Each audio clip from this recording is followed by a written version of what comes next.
Hi అండి, అందరూ బాగున్నారా? నేను మీ హేమాని, మంది పల్లవి యూట్యూబ్ ఛానల్ అండి. ఎవరైనా ఫస్ట్ టైం చూస్తే ప్లీజ్ లైక్ ఇవ్వండి, షేర్ చేయండి, సబ్స్క్రైబ్ చేయండి. ఈరోజు సాటర్డే అయితే ఈవినింగ్ టైంలో అయితే మేమైతే ఆయికుడుము అయితే ప్రిపేర్ చేస్తున్నానండి. ఎలా ప్రిపేర్ చేస్తున్నానో ఎలా చేస్తున్నానో మీరు కూడా చూసేయండి, వచ్చేసేయండి. ఓకేనా? ఫస్ట్ అయితే మనం మినప్పప్పుని కొంచెం బియ్యం వేసేసి నానబెట్టుకోవాలండి.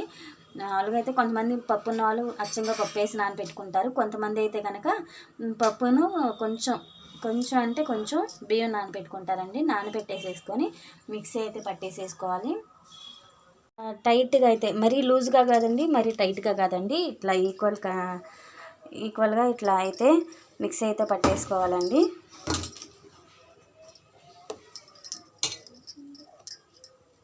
ఓకేనా? ఇట్లా కొంచెం సాల్ట్ అయితే యాడ్ చేసుకోవాలండి. కొంచెం సాల్ట్ యాడ్ చేసుకొని పిండిని అయితే కలిపేసేసుకోవాలి. ఇట్లా ఇట్లా ఒక చిన్న చెట్టు అయితే తీసుకోనండి, దాంట్లో కొంచెం వాటర్ పోసేసేసి ఇలా ఒక వైట్ క్లాత్ తీసుకొని బాగా తడిపేసేసుకోవాలండి. కాటన్ది అయితే ఇంకా బాగుంటుంది. బాగా తడిపేసేసుకున్న తర్వాత ఇలా ఒక థ్రెడ్ తీసుకొని దాన్ని ఇట్లా దీని చుట్టూ ఇట్లా టైట్ చేయాలండి.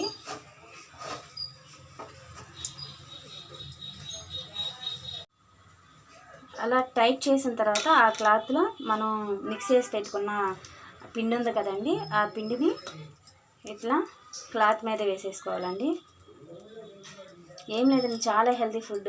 మన పూర్వం పెద్దలు కూడా ఇట్లాగే ఆవిరి మీద ఉడికించుకొని తినేవాళ్ళు. ఎలాంటి ఆయిల్ యూజ్ చేయకుండా అచ్చం పప్పు వేసుకొని బియ్యం వేసుకొని ఇట్లా అయితే వేసేసుకునేవాళ్ళు.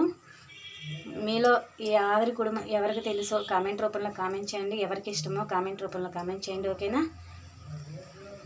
రిమైనింగ్ క్లాత్ ఉంటుంది కదండి, రిమైనింగ్ క్లాత్ని పైన ఇట్లా కవరింగ్ చేసేసేసి ఆ క్లాత్ అట్లా పెట్టేసిన తర్వాత ఒక ప్లేట్ అయితే దాని మీద కవర్ చేయాలండి. ప్లేట్ పెట్టేసేయాలి. వేడి వేడి ఆవిరి కుడుము అయితే మనకు రెడీ అయిపోయిందండి. దీంట్లో కొంచెం టమాటా పచ్చడి వేసుకుంటే ఇంకా టేస్టీగా ఉంటుంది. కొంతమంది అయితే కారం వేసేసుకుంటారు. కారం వేసేసుకొని కొంచెం నెయ్యి వేసుకుంటే ఇంకా చాలా బాగుంటుందండి. ఎంతో టేస్టీ ఆవిరి కుడుము అయితే రెడీ అయిపోయిందండి. మీలో ఎంతమందికి ఇష్టమో కామెంట్ రూపంలో కామెంట్ చేయండి. Thank you for watching.